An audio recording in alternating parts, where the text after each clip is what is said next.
Bonsoir à tous. J'espère que vous allez bien par sa grâce. J'espère que vous allez bien par sa grâce. Bienvenue à notre session du mardi au cœur de la vérité. Bienvenue à ce rendez-vous des personnes qui aiment la vérité. Bienvenue à vous. À ce rendez-vous, nous attendons au Seigneur, nous nous attendons à ce que le Seigneur lui-même nous parle, lui-même nous conduise par son esprit. Parce que la vérité sort de la bouche de Dieu. La Bible dit que sa parole est la vérité. Donc ce soir, ce n'est pas un homme qui va parler, c'est vraiment sous l'inspiration du Saint-Esprit que nous allons passer ce temps ensemble. Amen.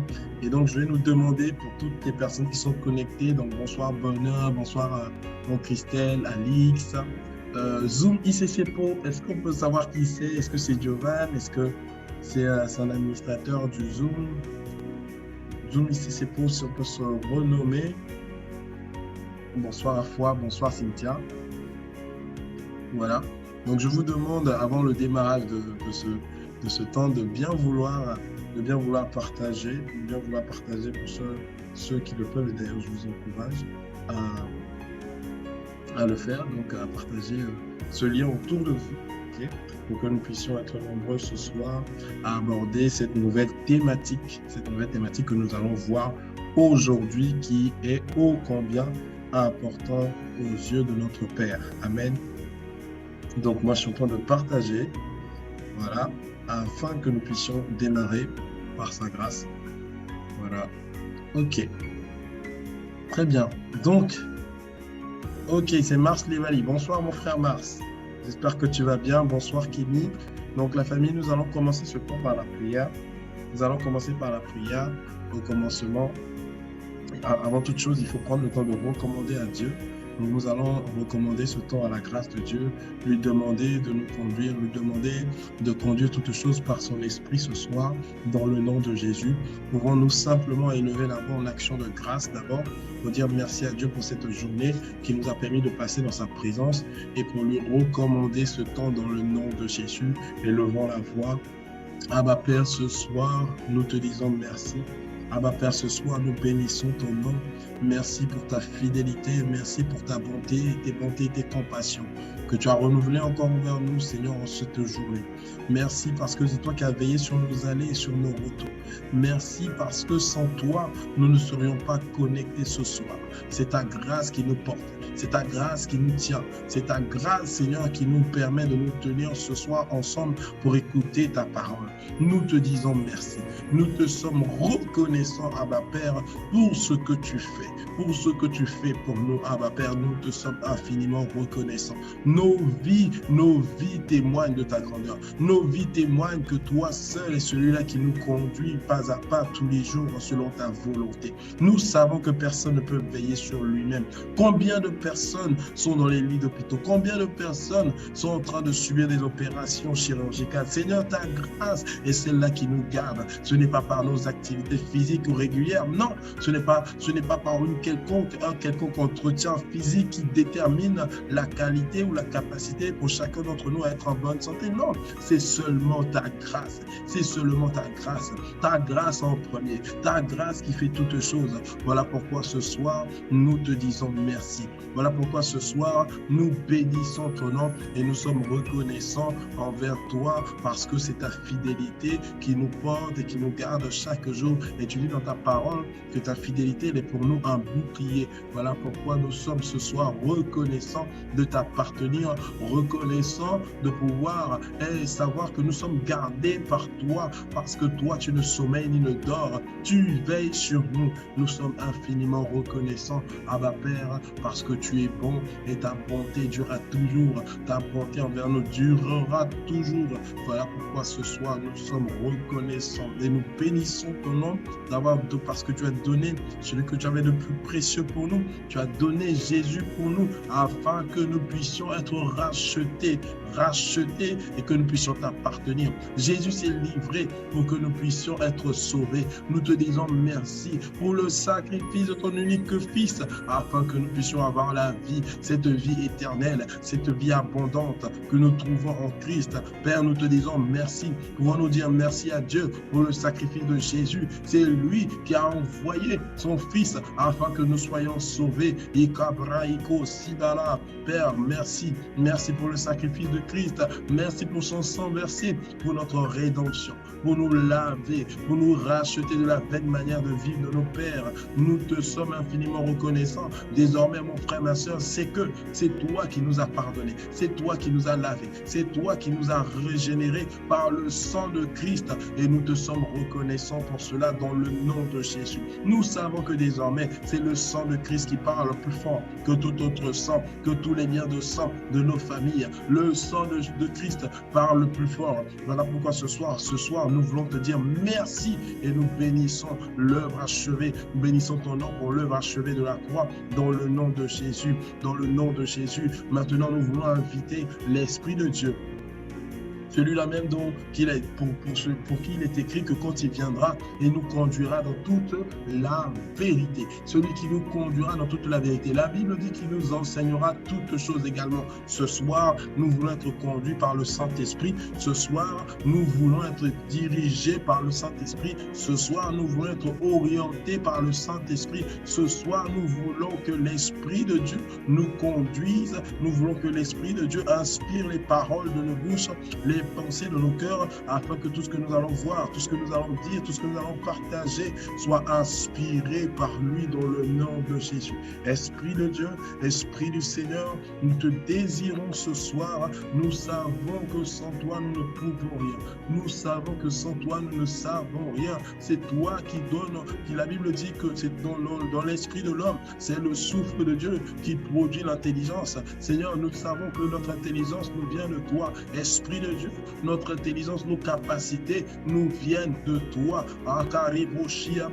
Nous reconnaissons que nous dépendons de toi. Si tu es venu pour nous conduire, ça veut dire que sans toi, nous n'avons pas de direction. Sans toi, nous ne savons pas où aller. C'est pourquoi le Seigneur t'a envoyé pour nous conduire dans toute la vérité, afin que nous ne marchions pas selon nos propres voies, mais que nous puissions marcher selon toi pour nous conduire dans la volonté de Jésus. Ce soir, nous te demandons, Esprit de Dieu, conduis-nous dans la vérité. Conduis-nous dans la vérité. Conduis-nous dans la vérité dans le nom de Jésus. Nous prions que durant ce temps, l'atmosphère soit saturée de ta présence. Nous prions que durant ce temps, l'atmosphère soit saturée de ta présence dans le nom de Jésus. Que les cœurs soient touchés. Que, Seigneur, ta parole puisse se répandre dans les cœurs. Que tu puisses convaincre, toucher un cœur, visiter une vie ce soir au travers de ta parole dans le nom de Jésus. Esprit de Dieu, toi seul est capable de le faire. Toi seul est capable de nous enseigner ce soir. Toi seul est capable de nous conduire. Alors nous nous soumettons à ta direction. Nous nous soumettons à ta conduite ce soir, parce que toi tu nous emmèneras à faire la volonté de Jésus et que Jésus sera glorifié au travers de ce temps dans le nom de Jésus, parce qu'il est écrit que quand tu viendras, tu ne parleras pas de toi-même, mais tu prendras de ce qui est en Christ et tu nous l'annonceras. Voilà pourquoi ce soir nous te recommandons toutes choses. Tu glorifieras Jésus au travers de ce temps dans le nom de Jésus, et nous t'avons ainsi prié et nous disons Amen, Amen, Amen. Amen, amen. Amen, amen. Acclamons au Seigneur. Amen. Ok, bonsoir à toutes, bonsoir à tous. Donc, je vais prendre le temps de saluer. Donc, avant toute chose, je voudrais demander à ceux qui le peuvent, please, activez vos caméras, s'il vous plaît, afin que l'on puisse vous voir. Afin que l'on puisse vous voir et que ce temps d'échange soit un temps de communion fraternelle également et un temps interactif surtout. Ok? Si l'esprit conduit ainsi. Mais c'est important de voir les visages. Pourquoi? Parce que ça permet de savoir qui est qui derrière sa caméra et d'être sûr que voilà, vous êtes aussi focalisé sur ce qui est en train de se passer maintenant. Amen. Donc ce n'est pas une obligation, mais vraiment, je demande à ceux qui le peuvent de pouvoir activer leur caméra pour rendre ce temps interactif. Amen. Ok, donc je vais saluer en priorité les personnes qui ont activé leur caméra. Donc, bonsoir Delphine, bonsoir Ben Samuel, bonsoir à Mr. D, bonsoir à Andrea. Bonsoir Andrea. Andrea, tout le monde te connaît maintenant ici, hein? Alléluia. Bonsoir, bonsoir à Foi, bonsoir Alan, bonsoir Nancy, voilà, bonsoir à toutes les personnes connectées, donc et à tous ceux qui vont nous rejoindre également. Donc ce soir, nous poursuivons dans notre dynamique de au cœur de la vérité, des temps d'enseignement que le Seigneur a inspiré. Et nous voulons entamer aujourd'hui une nouvelle thématique, euh, et en dehors de l'équipe de Cordeau, je veux bien faire une sorte de quiz pour savoir qui a une idée de ce dont on va parler aujourd'hui. Qui a une idée de la thématique qu'on va aborder aujourd'hui? Qui veut se lancer? Qui veut se lancer? Question pour un champion ou pour une championne. Qui veut se lancer? Bon, je sais, il n'y a pas de mise en jeu. Bon, la Cordeau, on ne siffle pas la réponse. Hein. Si j'avais dit, bon, il y a une récompense, j'offre un chèque de 250 € à quiconque répond à cette question, je pense que j'allais avoir une multitude de mains levées. Hein. Miséricorde. Est-ce que vous voulez que je lance les enchères d'abord? Hein? L'imitation de notre système de pensée. Ok, Kémy, c'est bien essayé, mais non. Mais non. Bien essayé, mais non. Qui d'autre? Allez, on y va, on essaie, on joue le jeu. Qui veut essayer de deviner l'identité en Christ? Bien essayé, mais non. Non, l'identité en Christ, non. Qui d'autre? Qui d'autre? Un cœur selon Dieu. Bien essayé, mais non. L'humilité, bien essayé, mais non. Là, il y a Ben Samuel qui remue la tête comme ça. Il connaît la réponse, donc il est là, il sourit. Repousser nos limites. Non. Mais tu peux repousser, il n'y a pas de problème. Donc, on continue, on essaie, on continue. Qui d'autre? Qui d'autre? Nouveau départ. Non, non, pas de nouveau départ. Ce n'est pas le thème. OK. Donc, il n'y a personne qui a trouvé. OK, c'est pas grave. C'est pas grave. On va le découvrir ensemble. Donc, ce soir, je vais l'annoncer. Donc, ce soir, nous allons parler de l'évangélisation. Alléluia. L'évangélisation. Alléluia. Alléluia. Il y a quelqu'un qui a dit aïe. Je n'ai pas pensé à ça. Et je sais pourquoi tu n'as pas pensé à ça. Mais je ne vais pas dire, puisque l'amour ne soupçonne pas le mal. Alléluia. Voilà. Ce soir, nous allons parler de l'évangélisation. Une chose qui tient au cœur de Dieu. Une chose qui est précieuse au cœur de Dieu. Amen. Qui sait ce que c'est que l'évangélisation? Qui sait ce que c'est que l'évangélisation? Qui sait ce que c'est que l'évangélisation? Avant que je rentre dans le vif du sujet, je vous laisse la parole déjà d'entrée de jeu pour que vous puissiez planter en quelque sorte le décor afin qu'on puisse attaquer le sujet selon ce qu'on doit voir ce soir. L'évangélisation, c'est quoi? Vous savez très bien.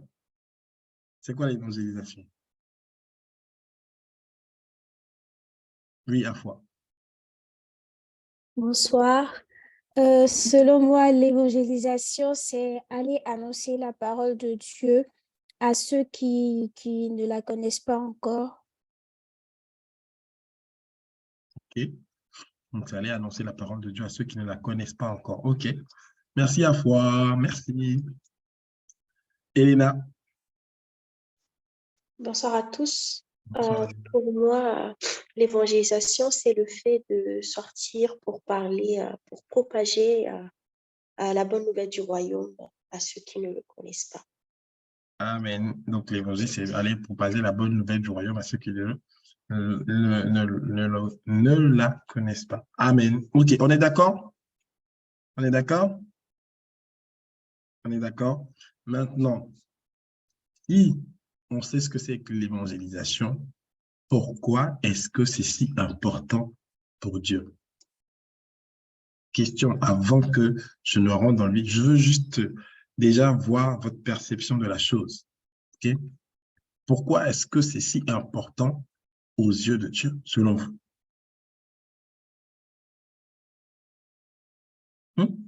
Question ouverte. Oui, Dexter. Bonsoir la famille. Pour moi, c'est important aux yeux de Dieu parce que Dieu déjà parle dans son amour, il veut que tout le monde soit sauvé. Et le paradoxe de la vie, c'est que tout le monde ne connaît pas Christ à la naissance, donc il est important d'avoir la connaissance de qui est Christ. C'est pourquoi il faut l'évangélisation, pour que toute la terre soit remplie de la connaissance de qui est Christ et que chacun a la possibilité de choisir finalement de suivre Christ ou pas. Amen. Amen, amen. OK. Merci, Dexter. Si.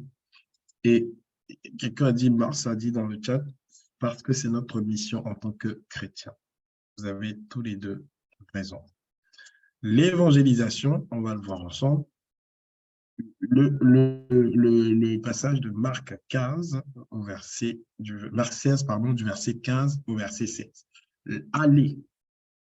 Aller est une priorité pour Jésus. OK? Marc 16, pardon, du verset 15 au verset 16, on va lire ensemble. Puis, est-ce qu'on peut mettre dans le chat, s'il vous plaît? Puis, il leur dit, ou la famille, prenez vos Bibles, ça sera beaucoup plus facile pour vous. Prenez vos Bibles, prenez vos Bibles, ce sera beaucoup plus simple.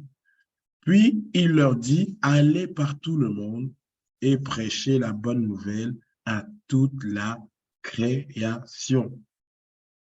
Celui qui croira et qui sera baptisé sera sauvé. Celui qui ne croira pas sera condamné. Amen. Celui qui croira et qui sera baptisé sera sauvé, mais celui qui ne croira pas sera condamné. On voit ici que c'est une priorité. Le aller est une priorité pour Dieu. Le salut des âmes ici, c'est l'enjeu principal de ce passage. Jésus dit, allez. Il dit, prêchez la bonne nouvelle. Celui qui croira sera baptisé et qui sera baptisé sera sauvé, mais celui qui ne croira pas sera condamné. Ça veut dire quoi? Dieu est déjà clair, Jésus est déjà clair là-dessus. Quand vous allez évangéliser, ne cherchez pas à dire, oui, on allé évangéliser, il n'y a pas beaucoup, il n'y a pas eu d'appel au salut. Il est clair. Allez, prêchez la bonne nouvelle. Celui qui croira et qui sera baptisé sera sauvé. Celui qui ne croira pas sera condamné. C'est clair. Amen. Donc, le salut des âmes est l'enjeu majeur de ce passage. Et vous-même, nous-mêmes, nous avons été sauvés. Pourquoi? Parce que quelqu'un nous a parlé de Jésus un jour. Amen. Quelqu'un nous a parlé de Jésus un jour. Il y en a qui sont nés dans des familles chrétiennes et qui ont grandi dedans, mais à un moment donné, même quand tu as grandi dans une famille chrétienne, à un moment donné, tes yeux s'ouvrent et tu acceptes Jésus parce que tu reconnais ce qu'il a fait pour toi, non pas parce que tes parents t'ont mené à l'église depuis tout petit. Amen. Nous avons plusieurs ici été sauvés parce qu'on a entendu un témoignage, parce que quelqu'un nous a parlé de Jésus, parce que quelqu'un nous a pris un jour et nous a emmenés avec lui ou avec elle à un programme où le Seigneur nous a touchés. Nous avons décidé de donner notre vie à Christ. Amen. Nous devons comprendre que nous n'avons pas été sauvés juste pour être sauvés. Donc, la priorité de Dieu, c'est que nous qui sommes sauvés, nous devons aller également sauver, être des canaux pour que d'autres personnes soient sauvées. C'est le principe, c'est comme ça. Tu es sauvé et tu te rends utile pour que d'autres personnes également soient sauvées. Amen. Et donc, Dieu nous a sauvés pour que nous soyons des canaux pour pouvoir sauver les autres. Amen. Donc, ne cherchons pas à dire, quand on va évangéliser, il y a des personnes qui n'acceptent, il y a pas, on est allé 3 fois, personne n'a accepté le Seigneur, il n'y a pas eu d'appel au salut. Dieu nous a demandé, on a bien lu dans le passage, même si personne n'a témoigné de Jésus, même si personne n'a accepté Jésus dans sa vie, nous avons rempli l'objectif du Seigneur qui était d'aller et d'annoncer la bonne nouvelle. Voilà. Notre objectif, c'était d'aller et de prêcher la parole. Il dit, celui qui croira sera, celui qui ne croira pas sera. Donc, quand on va et on va annoncer, on va prêcher, il y aura 2 catégories de personnes. Il y aura des gens qui vont croire, il y aura des personnes qui ne vont pas croire. Amen. Mais tout compte fait, la parole que nous allons annoncer sera comme une semence, une graine que nous aurons plantée dans les cœurs et le reste, c'est le Saint-Esprit qui le fait. C'est lui qui convainc de péché, de justice et de jugement. Amen. Donc, notre rôle à nous, c'est d'aller et d'annoncer la bonne nouvelle. Rappelez-vous, n'oubliez surtout pas, la Bible dit que nul ne peut dire que Jésus est Seigneur si cela ne lui a été donné par le Saint-Esprit. Donc, ce n'est même pas toi qui va l'emmener à dire que Jésus est Seigneur, c'est le Saint-Esprit. Ce n'est pas toi, ce n'est pas moi. C'est le Saint-Esprit. Mais comment cela se fait? Comment cela est possible? C'est lorsque je vais et j'annonce la bonne nouvelle. Amen. Donc, nous allons voir ensemble 12 raisons. Quelqu'un va dire encore, 12. Oui. On avait 10 raisons pour lesquelles on va voir 12, oui, c'est ça. Il y a plusieurs raisons. Et tu dois être capable de sortir de cette série d'enseignements sur l'évangélisation qui ne va pas durer. On va rapidement aborder tous les points, pas ce soir, mais on va aborder une partie ce soir. Mais tu dois être capable de ressortir de ce temps avec un nouveau système de pensée concernant l'évangélisation. Le nouveau départ, fini les limitations, c'est aussi par rapport aux limitations concernant l'évangélisation. Beaucoup de chrétiens aiment Dieu, beaucoup de chrétiens prient, beaucoup de chrétiens méditent, très peu évangélisent. Très peu donnent de leur temps pour aller évangéliser. Sauf que c'est une priorité pour Dieu. Donc, Dieu regarde et il dit, OK, tu pries, tu médites, OK, mais il y a quelque chose que tu ne fais pas encore. Il y a quelque chose que tu ne fais pas encore. Et cette chose-là, très souvent, c'est l'évangélisation. Mais ce soir, par la grâce de Dieu, je prie au nom de Jésus que le Saint-Esprit illumine les yeux de nos cœurs pour comprendre les différents points pour lesquels nous devons aller annoncer la bonne nouvelle. Donc, première raison pour laquelle, donc le thème de cet enseignement, c'est 12 raisons pour devenir un gagneur d'âme. OK? Donc, première raison, c'est parce que c'est un commandement de Dieu. Commandement de Dieu. Amen. C'est un commandement de Dieu. Si c'est un commandement de Dieu, qu'est-ce qui se passe? On va lire un passage, commandement de Dieu. La Bible nous dit quoi? L'amour de Dieu consiste en quoi? L'amour de Dieu consiste en quoi? L'amour de Dieu consiste en quoi? À obéir à ses commandements. L'amour de Dieu consiste à obéir à ses commandements. Donc, si l'évangélisation est un commandement, comment je prouve que j'aime Dieu? C'est que j'obéis à ce commandement. Amen. Je vais entendre les amen pour savoir si on est ensemble, la famille. L'amour de Dieu consiste à obéir à ses commandements. Amen. Amen. Marc 16 qu'on a lu tout à l'heure, on revient là-dessus. Puis il leur dit, allez par tout le monde, prêchez la bonne nouvelle à toute la création. Celui qui croira sera baptisé et qui sera baptisé sera sauvé, mais celui qui ne croira pas sera condamné. Jésus dit allez. Il n'a pas discuté. Il n'a pas dit si vous pouvez aller. Il n'a pas dit si vous pouvez aller ou pas. Il a dit allez. Il a dit allez. Donc, puisque c'est un commandement qu'il nous donne, parce que là, il n'était pas en train de négocier, il a dit, la Bible dit, puis il leur dit, allez par tout le monde. Donc, quand Dieu dit allez, c'est un commandement qu'il nous donne. Et nous n'avons pas d'autre choix que d'obéir à ce que Dieu nous demande de faire. C'est notre devoir. C'est à nous de prendre ce que Dieu dit et de marcher avec, d'obéir. Amen. Chacun d'entre nous, en vérité, est capable de le faire. Il n'y a pas une question d'âge, ni une question de « je suis converti depuis 1 an, 2 ans ». Je vais vous dire quelque chose. Je vais vous dire. Il y a un frère qui a fait la prière du salut vendredi à Limoges. Vendredi, il a fait la prière du salut quand je l'ai eu en entretien. Et le samedi, il était avec nous à l'évangélisation. Il était avec nous pour aller annoncer la bonne nouvelle. Vous voyez? C'est pour dire qu'il n'y a pas de limite. On ne peut pas se donner des limites. La femme samaritaine, quand Jésus lui a parlé, quand elle a entendu les paroles qui sont sorties de la bouche de Jésus, qu'est-ce qu'elle a fait? Elle a couru directement. Elle est allée. Elle a dit, venez, il y a quelqu'un que j'ai vu, que j'ai rencontré, qui m'a dit tout ce qui m'a dit, qui m'a parlé de ma vie, en fait. Et vous savez ce qui s'est passé? Ils sont allés, ils sont revenus dire à cette femme samaritaine, ce n'est pas à cause de ce que tu nous as dit que nous avons cru, mais c'est parce que nous avons vu, que nous avons cru. Vous voyez? Donc, elle ne s'est pas dit, je ne peux pas, c'est trop tôt, c'est trop prématuré. Non, c'est un commandement, on y va. Amen. Nous avons vu la dernière fois, Dieu n'entend pas les excuses.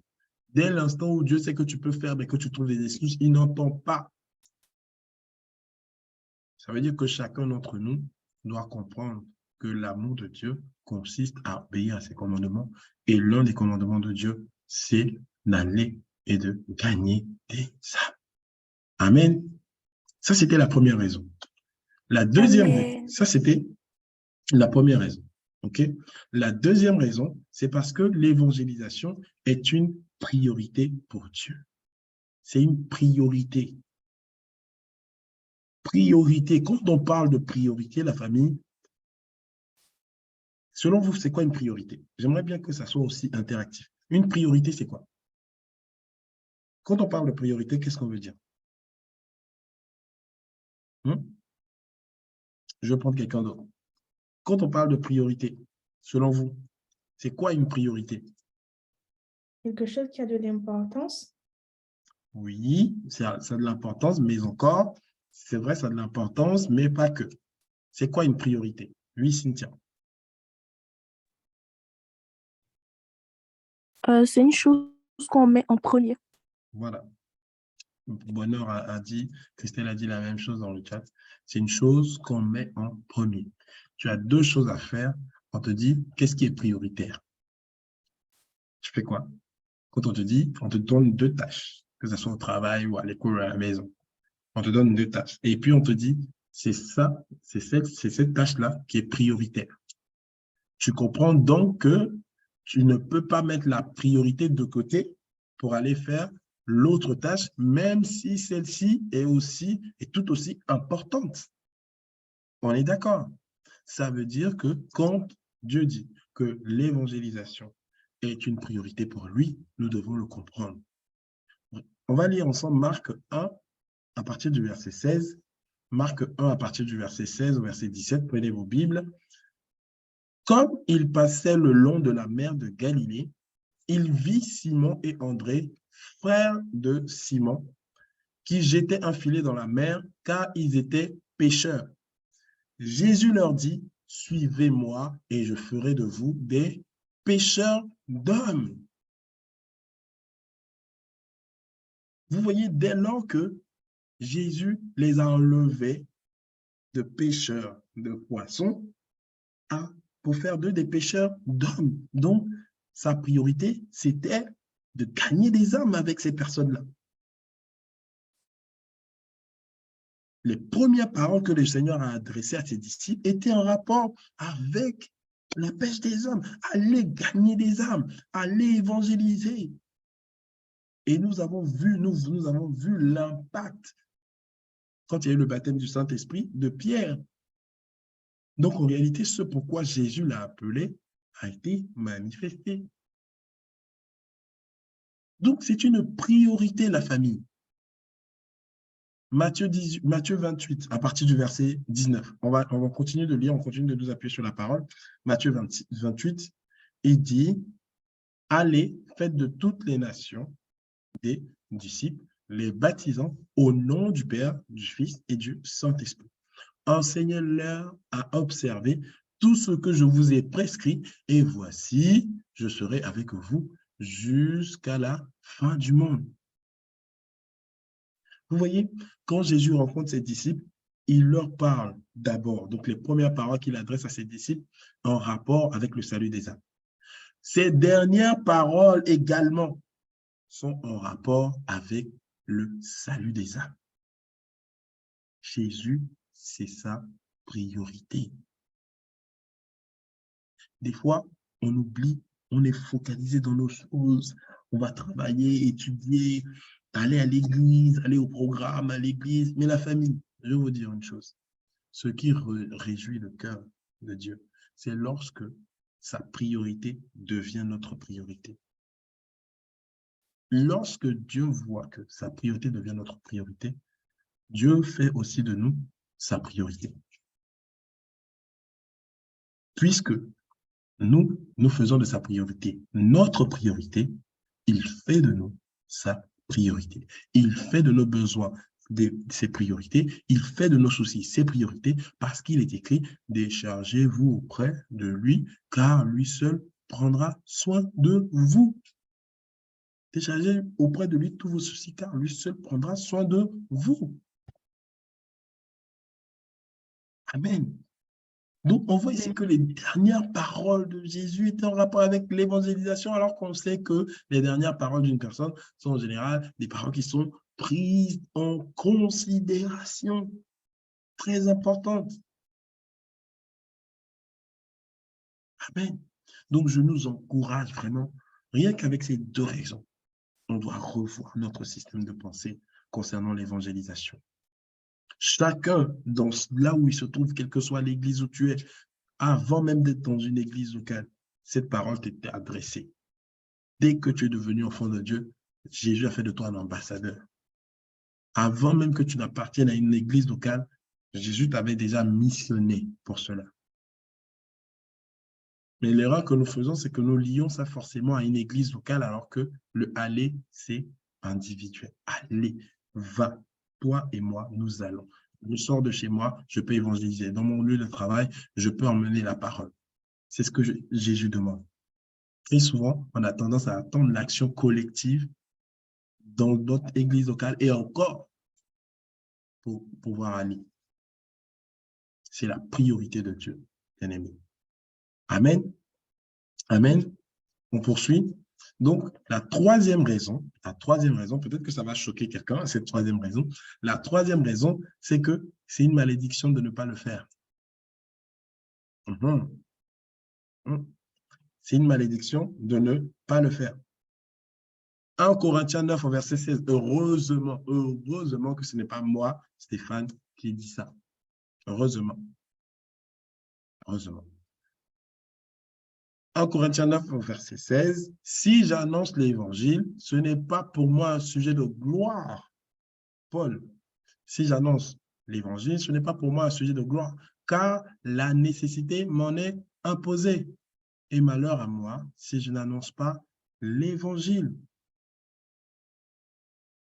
Malheur à moi si je n'annonce pas l'évangile. C'est la raison pour laquelle j'ai été sauvé. C'est la raison pour laquelle j'ai été sauvé. Paul va beaucoup, il pousse la chose plus loin en fait. Il est en train de dire en réalité, c'est la nécessité. La nécessité m'en est imposée. Si je ne le fais pas, malheur à moi. Si nous sommes sauvés aujourd'hui, la famille, ne croyons pas que c'est juste pour nos beaux yeux.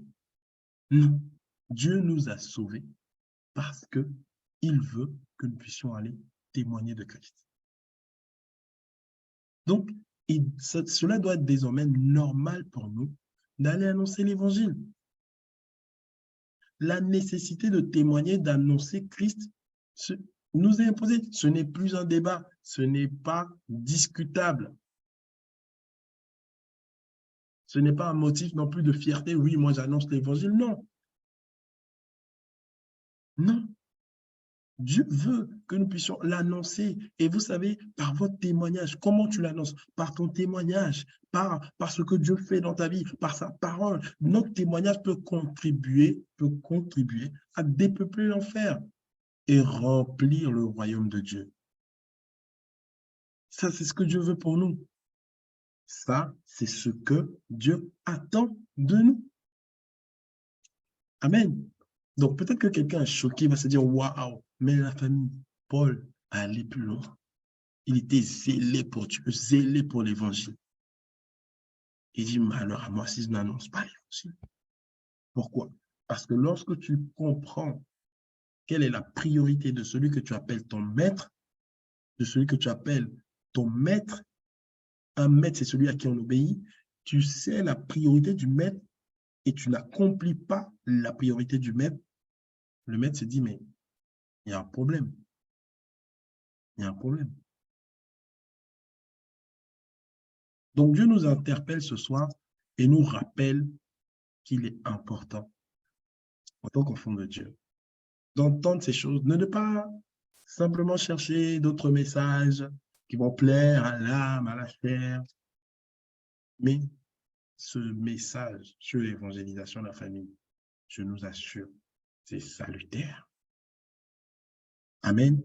La quatrième raison, on va le voir ensemble, la quatrième raison, c'est que, à coup sûr, des personnes seront sauvées ou placées sur le chemin du salut lorsque nous allons aller évangéliser. Forcément, soit elles seront sauvées, soit elles seront placées sur le chemin du salut. On va le lire ensemble dans Marc 16, verset 15 à 16. On reprend ce passage qu'on a vu tout à l'heure. Marc 16, verset 15 à 16. Il est écrit, puis il leur dit, allez par tout le monde et prêchez la bonne nouvelle à toute la création. Suivez bien. Celui qui croira et qui sera baptisé sera sauvé. Celui qui ne croira pas sera condamné. Aller, ça représente quoi? Le fait de se mettre en mouvement, le fait de sortir de sa zone de confort. Vous vous imaginez que aller évangéliser n'a pas été chose facile, n'est pas chose aisée pour tout le monde. Ça, on le sait. Mais pourquoi est-ce qu'on le fait? À votre avis, pourquoi est-ce qu'on le fait? On le fait parce que nous avons conscience que nous sommes sauvés et que Dieu nous demande d'être des relais, des gens qui vont participer à ce qu'ils puissent sauver d'autres personnes. C'est pour ça que nous le faisons. Mais ça nous fait sortir de notre zone de confort qui est à l'aise d'aller accoster un inconnu et dire oui, bonjour. Des fois, on vous parle mal. Des fois, les gens vous regardent de haut. Mais c'est l'inconfort. C'est l'inconfort. Mais c'est tout ce que Dieu demande. Parce que Jésus lui-même, quand il était sur la terre, tout le monde ne l'a pas accueilli les bras ouverts. Quand il annonçait la bonne nouvelle, on ne l'a pas accueilli les bras ouverts. Les disciples, quand vous lirez Actes des Apôtres, ils ont été jetés en prison, on les a fouettés, on a coupé la tête de Jacques. Étienne, on l'a lapidé jusqu'à ce qu'il rende l'âme. Il n'y a pas de confort à cela. Mais pourquoi est-ce qu'on le fait? Parce que Dieu dit, c'est une priorité. À coup sûr, il y en a qui seront sauvés ou placés sur le chemin du salut. Jésus indique clairement ce qui va se passer à ceux qui entendront la parole. Certains vont croire, d'autres ne vont pas croire. OK? Donc, il y a certains qui vont entendre la parole va être plantée dans leur cœur, ils vont aller avec cette parole-là dans la tête. Et qu'est-ce qui va se passer? Le Saint-Esprit, la Bible dit, c'est lui qui convainc de péché, de justice et de jugement. C'est lui qui fait le travail par la suite. Personne ne peut accepter Jésus par l'intelligence humaine. C'est pourquoi Paul pouvait dire, ma parole et ma prédication ne reposaient pas sur des discours persuasifs de la sagesse humaine. Ça veut dire qu'il n'emmenait pas les gens à croire en Jésus à partir de sa propre sagesse. Non. Non. À chacune de nos sorties d'évangélisation, il y aura un résultat déterminant. Dieu va nous utiliser. Il va utiliser notre mouvement, le fait que nous obéissons. Il va relâcher une grâce sur nous pour toucher des cœurs. Pour toucher des cœurs. Et même si la personne que nous avons évangélisée n'a pas fait la prière du salut, elle est tout de même placée sur le chemin du salut. Pourquoi? Parce qu'elle a entendu la parole. Elle a entendu la parole, donc elle est sur le chemin. Maintenant, c'est le Saint-Esprit qui fait le reste. Et c'est à cette personne aussi de bien vouloir accepter, parce que Dieu ne force personne. Amen. On est ensemble. Amen, la famille. On est ensemble. Amen. Amen. J'espère que ce silence est un silence méditatif parce que ces points-là, je vous assure, sont très importants. Cinquième raison pour laquelle nous devons devenir des gagneurs d'âme, c'est parce que Dieu pleure pour les perdus. Dieu pleure pour les perdus. Et une seule âme sauvée rend le ciel et Dieu joyeux. Une seule âme sauvée rend le ciel et Dieu joyeux. Ça veut dire que quand Dieu est là, c'est pour ça que la Bible dit que Dieu ne tarde pas dans l'accomplissement de ses promesses comme certains le pensent, mais il use de patience envers tous, afin que tous soient sauvés et parviennent à la connaissance de la vérité. Dieu est patient, il dit, oh, j'espère qu'ils vont se tourner vers moi. Dieu est patient. Toi et moi, Dieu a été patient envers nous. Dieu a été patient. Tu sais d'où tu viens. Tu sais dans quoi Dieu t'a sorti.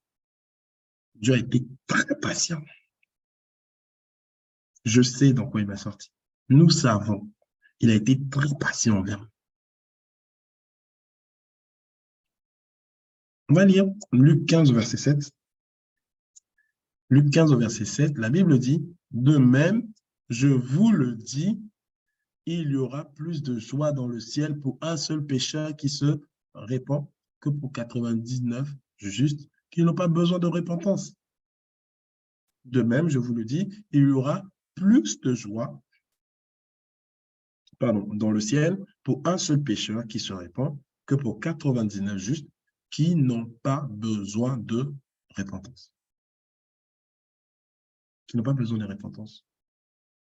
Ça veut dire que quand on se réunit, on est dans la présence de Dieu, 99 justes, plus de 1000 personnes, 3000 personnes. Ok, Dieu, la Bible dit, il y aura plus de joie. Ça veut dire qu'il y a quand même la joie dans le ciel. Ok? Mais lorsque il y a un pécheur qui se répand, il y a plus de joie. Le ciel est dans la joie. Le ciel est dans la joie. Pourquoi? Parce qu'il y a une personne qui s'est détournée de la mauvaise foi et qui a accepté d'ouvrir son cœur et de le donner à Jésus. Ça veut dire que là, vous voyez que ce passage touche un des points qu'on a vu lors de la précédente série sur l'Église, qui n'est pas une option. La Bible dit qu'il y a de la joie dans le ciel. Il y a plus de joie dans le ciel pour un seul pécheur qui se répand que pour 99 qui n'ont pas besoin de repentance. Quand on se retrouve dans la maison du Seigneur pour glorifier, pour célébrer Dieu ensemble, il y a de la joie. Mais quand encore un pécheur se répand, il y a encore plus de joie. Et quand ce pécheur, tu as été un canal, un vase par lequel il s'est répandu, la famille. S'il y a de la joie dans le ciel, pensez-vous que le ciel ne sera pas content ou heureux ou ne va pas apprécier ce que le vase a été? Le ciel va regarder. Mais en fait, il a accepté le Seigneur parce que celui-là lui a parlé de Jésus. Il est venu, il y a de la joie ici. En réalité, il a accepté, mais il y a de la joie parce qu'il a accepté d'écouter une personne. Parce qu'elle a accepté l'invitation d'une personne. Et le ciel est dans la joie, non seulement pour l'âme, mais bien aimé, c'est une grâce qui descend sur ta vie, tu n'as pas idée. Chaque fois que par ton canal, une âme est sauvée, le ciel ne peut pas être dans la joie sans qu'il y ait des répercussions sur ta vie. Amen. Luc 15 au verset 10. Luc 15 au verset 10. Luc 1, 15 au verset 10. La Bible dit, de même, je vous le dis, il y a de la joie devant les anges de Dieu pour un seul pécheur qui se répand. Il y a de la joie devant les anges de Dieu pour un seul pécheur qui se répand. Les anges, ils sont là, et puis ils admirent, ils sont dans la joie. Il y a de la joie dans le ciel. C'est comme si on dit, dans ton quartier, il y a de la joie. Et donc, tous les habitants du quartier, en fait, ils constatent cette joie-là. Ou ils vivent cette joie-là. Donc, il y a de la joie et les anges, ils voient le Père qui est dans la joie. Puisqu'il y a de la joie devant eux, ils voient le Père qui est dans la joie. Pourquoi? Parce qu'il y a une personne qui s'est réconciliée avec son Créateur. Le cœur de Dieu est très, très, très, très, très impliqué pour le salut de chaque âme. C'est pourquoi lorsque tu es un canal, lorsque tu invites une personne à l'église et que cette personne donne sa vie à Christ, lorsque tu parles à quelqu'un de Jésus et que cette personne-là dit « Je veux connaître ce Jésus-là, je veux lui donner ma vie, bien-aimé », toi, tu provoques la joie dans le ciel et tu penses que le ciel va t'oublier. Ce n'est pas possible.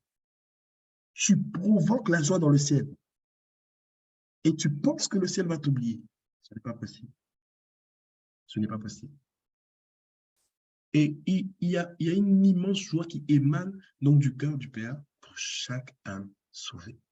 Et donc, quand vous contribuez à amener la joie dans le ciel, nous contribuons à amener la joie dans le ciel lorsque nous allons annoncer la bonne nouvelle, lorsque les âmes sont sauvées par notre canal. Amen. Donc, l'évangélisation est un canal, est un moyen pour emmener la joie dans le ciel. Emmener la joie dans le ciel. Que quelqu'un dise Amen. Amen. Et on va voir, Amen. Amen. on va voir le dernier point pour aujourd'hui. Le dernier point pour aujourd'hui, sixième raison, c'est parce que l'enfer existe. Oui, l'enfer existe. Je pense que si tu as accepté le Seigneur, tu en es conscient. Tu en es conscient. L'enfer existe. Hébreux 9 au verset 27. Hébreux 9 au verset 27. Et comme il est réservé aux hommes de mourir une fois, après quoi vient le jugement. Une fois, après, c'est le jugement. Il y en a qui disent, oui, il y a le purgatoire, le purgatoire. Le purgatoire, ça n'existe pas. Le purgatoire n'existe pas. Aujourd'hui, tu as accepté le Seigneur Jésus, tu quittes la terre, il te ramène à lui, tu vas directement auprès de Dieu le Père. il n'y a, pardonnez-moi, il n'y a pas de transition pour dire que tu passes d'abord ici, et après tu vas là-bas. Le purgatoire n'existe pas. Et comprenez, pendant que tu es sur la terre, c'est là que tu acceptes Jésus. Pendant que tu es sur la terre. Quand on va prier pour toi, on ne peut pas prier. On ne peut pas prier pour qu'une personne qui est sur la terre n'a pas accepté le Seigneur Jésus, pour que son âme soit auprès de Dieu. Ce n'est pas possible. Pourquoi? Parce que même dans le monde naturel, le testament se fait du vivant du testataire. Une personne n'a le pouvoir de décider de son sort que pendant qu'elle est en vie. Ce n'est pas quand tu quittes la terre que des gens vont dire « Ah, bon, comme il n'avait pas accepté le Seigneur, allons prier pour que Dieu puisse l'accepter. » C'est fini. C'est fini. La Bible dit « Quiconque croit sera sauvé. » Il n'y a pas de procuration. Il n'y a pas de procuration. Ça veut dire qu'on ne peut pas déléguer à quelqu'un la capacité à croire en Dieu pour soi ou à prier pour que Dieu puisse nous accueillir. Non, pendant qu'on est sur la terre, c'est là. Tout être humain qui meurt une seule fois, il y a directement, après, c'est le jugement. Amen.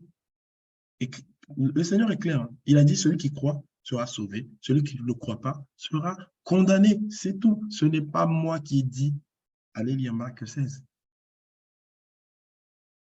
Celui qui ne croit pas, il sera condamné. Et la Bible est claire. Et Jésus lui-même a dit, celui qui croit en moi, celui qui ne croit pas en moi, il est déjà jugé. C'est Jésus lui-même qui l'a dit. Celui qui ne croit pas en moi, il est déjà jugé. Donc, toute personne qui ne croit pas au Seigneur Jésus, la Bible a déjà classé son cas. Ce n'est même pas à moi de discuter là-dessus. Son cas est déjà clair. Les bonnes œuvres d'une personne ne peuvent pas l'emmener au salut. La sympathie d'une personne ne peut pas l'emmener au salut. Combien de personnes sont sympas avec nous? Est-ce qu'on les a déjà laissés rentrer chez nous? Est-ce que tu laisses une personne rentrer chez toi parce qu'elle est sympa? Chez toi-même, tu ne laisses pas rentrer tout le monde. C'est parce qu'une personne est sympathique que je la laisse rentrer chez moi à la maison. Non. Non. Je ne laisse pas rentrer une personne chez moi parce qu'elle est sympathique. Non. Je la laisse rentrer parce que je la connais. Amen.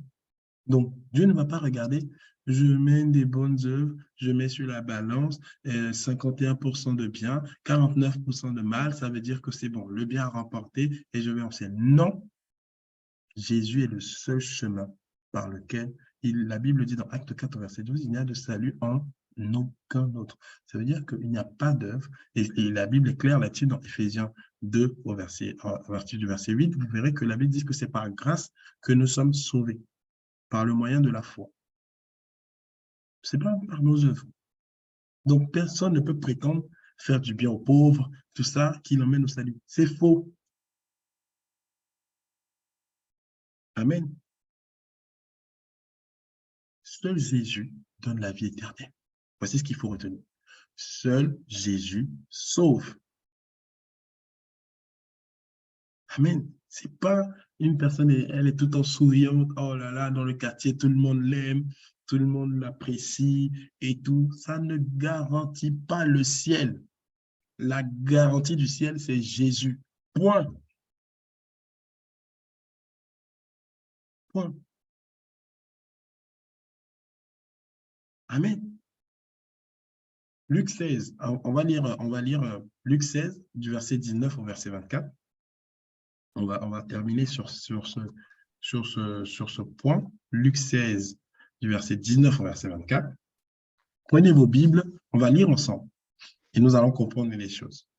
Il y avait un homme riche qui était vêtu de pourpre et de fin lin, et qui chaque jour menait une vie joyeuse et une joyeuse et brillante vie. Un pauvre surnommé Lazare était couché à sa porte, couvert d'ulcères et désireux de se rassasier des miettes. Donc, il y avait un riche qui menait une vie, voilà, il avait les moyens de mener sa vie, et il y avait un autre qui était un pauvre, qui était couché, couvert d'ulcères et désireux de se rassasier des miettes qui tombaient de la table du riche. Et même les chiens venaient encore lécher ses ulcères. Le pauvre mourut, et il fut porté par les anges dans le sein d'Abraham. Le riche mourut aussi, et il fut enseveli. Dans le séjour des morts, il leva les yeux, et tandis qu'il était en proie au tourment, il vit de loin Abraham. OK? Il vit de loin Abraham et Lazare en son sein. Il s'écria, « Père Abraham, aie pitié de moi. Envoie Lazare pour qu'il trempe le bout de son doigt dans de l'eau et me rafraîchisse la langue, car je souffre cruellement dans cette flamme. » Amen. On voit ici un riche, un pauvre, une personne qui avait les moyens, et les deux sont morts. OK? Et dans le séjour des morts, dans le séjour des morts, le riche est mort, il est allé dans le séjour des morts, et le pauvre est allé dans le sein d'Abraham. OK? Ne vous inquiétez pas, ça peut vous poser des questions, on va y arriver. OK? Et le riche, le pauvre, il allait dans le sein d'Abraham, et le riche, il allait dans le séjour des morts. OK? Et il dit, « Père Abraham, aie pitié de moi. » Donc, il a levé les yeux, il a vu, il a dit, « Père Abraham, aie pitié de moi. » Et on voit Lazare pour qu'il trempe le bout de son doigt dans l'eau et me rafraîchisse la langue, car je souffre. Ça veut simplement dire, ici déjà, ce qu'il faut comprendre, que nous allons tous partir, pauvres, riches, quels que soient tous les biens que tes parents t'ont laissés, nous allons tous partir. L'être humain n'a pas vocation à vivre éternellement dans le corps fait de chair, dans le corps non glorifié, parce qu'il y a un corps glorifié qui nous attend. Nous n'avons pas vocation à vivre dans ce corps éternellement. Ce n'est pas le corps que Dieu a prévu pour nous pour la vie éternelle. Amen. Donc ça, il faut le comprendre. Maintenant, vous avez entendu parler du sein d'Abraham. On a dit que le pauvre, il est mort, il allait dans le sein d'Abraham. Donc quelqu'un peut se demander, oui, mais voilà, on a dit que quand on meurt, on va directement au ciel. Le sein d'Abraham, on parle de ça, pourquoi? Parce qu'à ce moment-là, Jésus n'était pas encore glorifié, il n'était pas encore mort, il n'avait pas encore vaincu le séjour des morts, ok? Il n'avait pas encore vaincu le séjour des morts, arraché les clés de la mort et du séjour des morts et sortir, amen, pour que toi et moi, nous ne soyons plus retenus par la mort. Jésus n'avait pas encore fait son sacrifice. Mais maintenant que Jésus est entré dans le séjour des morts, il a pris les clés, c'est pour que toi et moi, nous n'y allons pas. Donc désormais, il n'y a plus de sein d'Abraham. C'était une zone de séjour des morts où allaient ceux qui avaient Dieu de leur vivant. Donc c'est là où tu retrouvais, avant le sacrifice de Jésus, c'est là où tu retrouvais les prophètes, et David, Élisée, tous les prophètes en leur temps qui ont accepté, qui marchaient avec Dieu. C'était dans le sein d'Abraham que tu les retrouvais. OK? Donc, Jésus n'avait pas encore payé le prix pour le salut de l'humanité, donc personne ne pouvait aller au ciel en ce temps-là. Les hommes, à cause du péché d'Adam, étaient privés de la présence de Dieu. Ils ne pouvaient pas aller directement auprès de Dieu. Pourquoi? Il y avait un sacrifice qui devait être fait. Amen. Donc, personne ne pouvait aller au ciel directement là. Non. Ils étaient tous dans le sein d'Abraham, attendant que Jésus les délivre. Donc, après la mort et la résurrection de Christ, le sein d'Abraham a été vidé et désormais, nous sommes maintenant sous la dispensation de la grâce. Amen. Amen. Amen. Donc, dans la dispensation de la grâce, Amen. ceux qui meurent vont directement au ciel.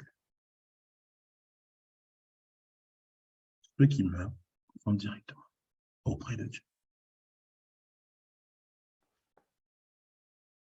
J'irai là-bas parmi les anges, près d'Emmanuel, me consoler, passant mon temps à la louange, dire à Jésus un grand merci. C'est ça. Dans la dispensation de la grâce, ceux qui meurent vont directement au ciel. Dans la dispensation de la grâce, par contre, ceux qui meurent sans avoir été réconciliés avec Dieu, ils vont dans le séjour des morts. Et leur sort est irréversible. On ne peut pas aller prier pour que Dieu les enlève de là. C'est pourquoi Dieu nous dit, pendant qu'il est encore temps, d'annoncer la bonne nouvelle. D'annoncer la bonne nouvelle. C'est le cri du cœur du Père. C'est le cri de cœur du Père. Le riche, dans le passage que nous avons lu, on était dans le séjour des morts, il a dit, envoie Lazare mettre le bout de son doigt dans de l'eau pour que ça me rafraîchisse, car je souffre cruellement dans cette flamme. Les gens n'ont pas idée. Pas idée. Et quand vous lirez la suite de ce passage de Luc 19, verset 24, vous verrez que le riche a dit, dans ce cas-là, envoie des gens aller annoncer, aller dire à mes frères ces choses, de sorte à ce qu'ils ne viennent pas me retrouver ici. Pourquoi? Parce que le risque, c'est que maintenant qu'il a vu ce que c'est l'enfer, il ne veut pas que ses frères viennent là-bas. Ça veut dire que si Dieu donnait une deuxième chance à des morts, je vous assure, les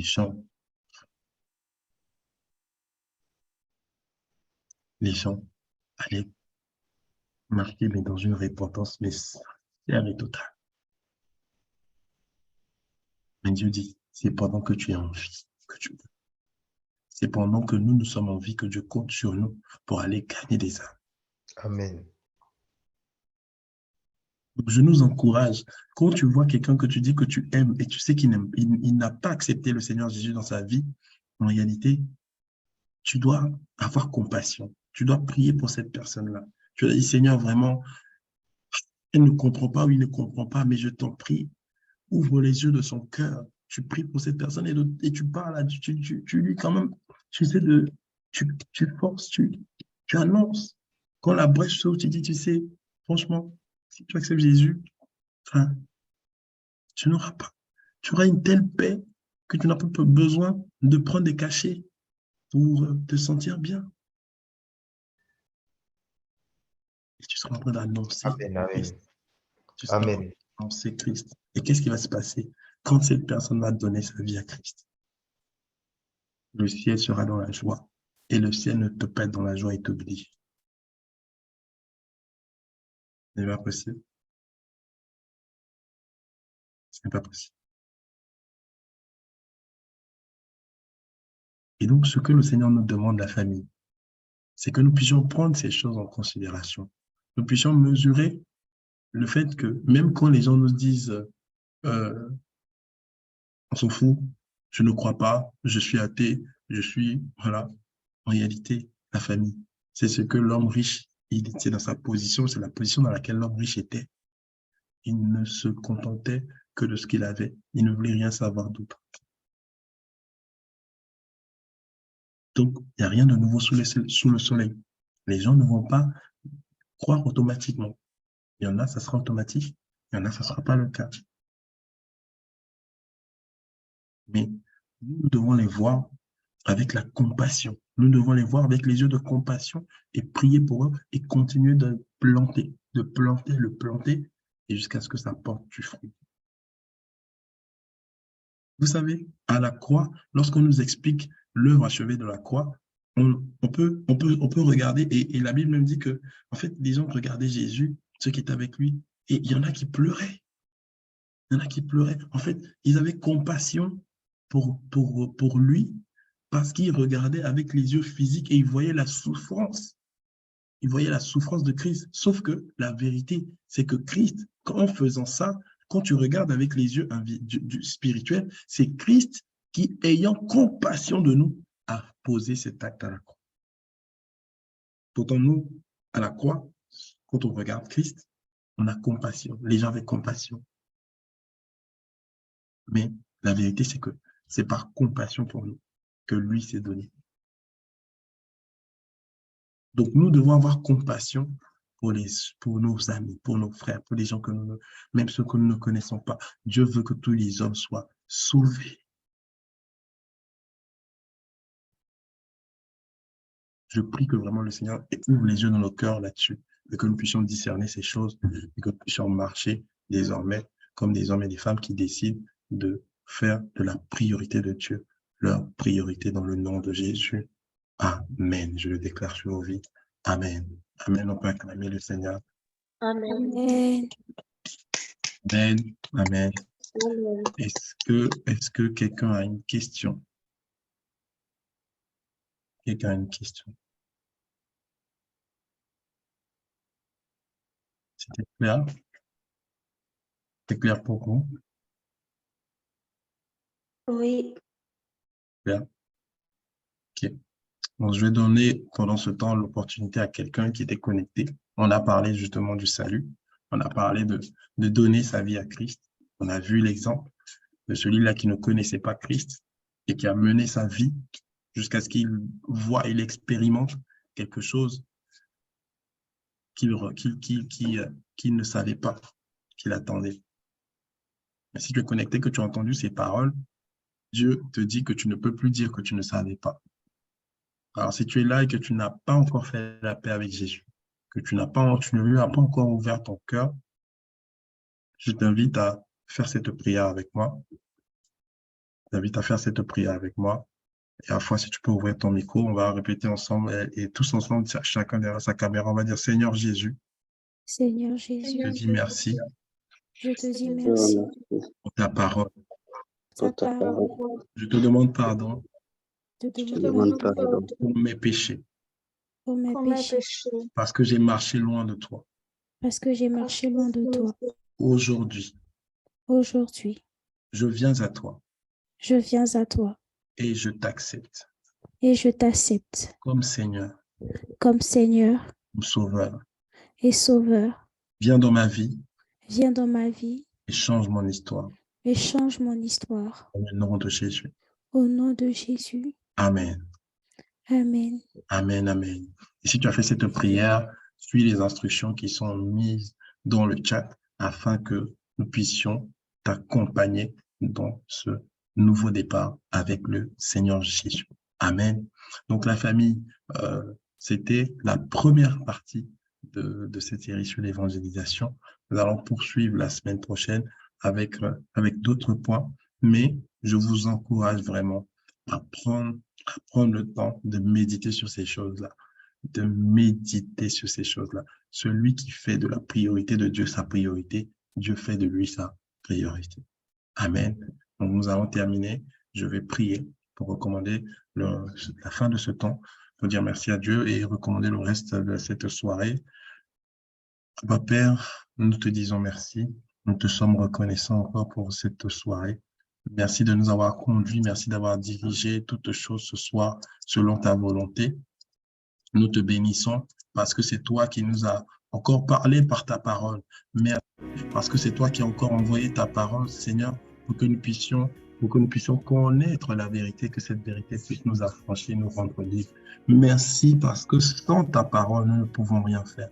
Sans ta parole, nous restons, comme la Bible dit, mon peuple périt parce qu'il lui manque la connaissance. Là, le manque de la parole, le manque de connaissance nous détruit. Accorde-nous la grâce de ce que nous avons entendu aujourd'hui. Seigneur, nous puissions le pratiquer. Change notre perspective, change notre façon de voir l'évangélisation, change notre façon de voir ta priorité, Seigneur.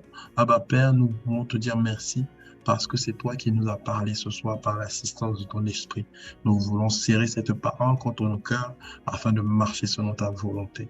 Nous prions dans le nom de Jésus que cette nuit soit paisible, que cette nuit soit douce, que le reste de cette soirée soit béni par toi, dirigé par toi au nom de Jésus. Tu dis que nous n'allons pas craindre les terreurs,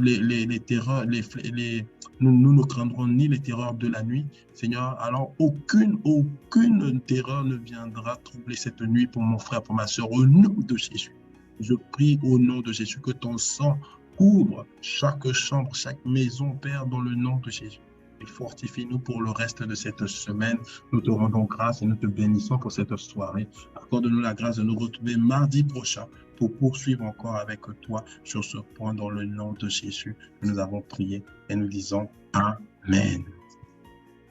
Amen, amen. Amen. Amen. Nous avons terminé pour aujourd'hui. Rendez-vous Amen. mardi prochain. Alors, je t'en prie, invite une personne. Tu vois, ce message-là, ce message qu'on est en train de partager, il faut que quelqu'un qui ne connaisse pas Christ l'entende. Il faut le partager à tes frères, à tes amis. Partage-le pour que nous puissions être nombreux à méditer et à asseoir en nous la priorité de Dieu dans le nom de Jésus. Donc, je souhaite une très bonne soirée à ceux qui ont ouvert leur caméra. Donc, Herman Depeau, bonne soirée, mon frère. Bonne soirée, Cédric.